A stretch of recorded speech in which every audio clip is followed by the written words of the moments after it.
In men's open bodybuilding this year, Toronto Pro Canada, we saw one of the most exciting lineups. In this lineup, we have one of the most conditioned athletes this year, Ross Flanigan, who comes in with a huge momentum after a win in Cali Pro. We also have Iain Valliere, who is a top 10 Olympian. Unfortunately, this show was running late. It was delayed for about 3 hours, and that probably affected the way athletes looked on stage. Now, in this lineup, we also had Hassan Mostafa, the Egyptian tank. He was one of the favorites to win this show. Now, after prejudging, it wasn't clear who was in the lead, because Iain Valliere, who was expected to blow this competition out of the water, didn't look convincing, but it was clear that the race was between Iain Valliere and Hassan Mostafa. Based on the comments we've seen online, it is clear that many bodybuilding fans were impressed by Hassan Mostafa. In the finals, they both came back improved and they were fairly even. However, it was Iain Valliere who would ultimately take the win. It might be one of the most controversial placings we've seen in a very long time. Once again, Iain Valliere receives an early Christmas gift.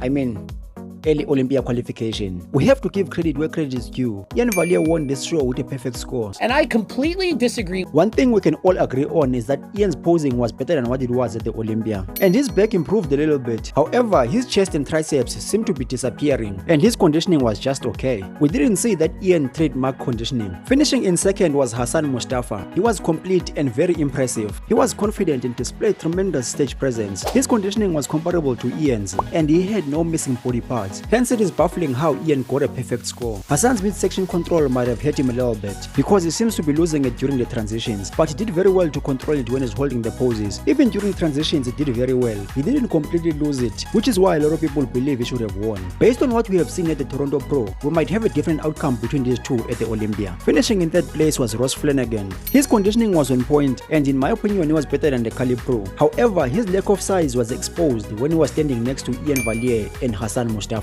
Ross needs more size and thickness to be competitive against these guys. Based on what you saw at the Toronto Pro, do you think Iain Valliere will crack the top 10 at the 2023 Mr Olympia?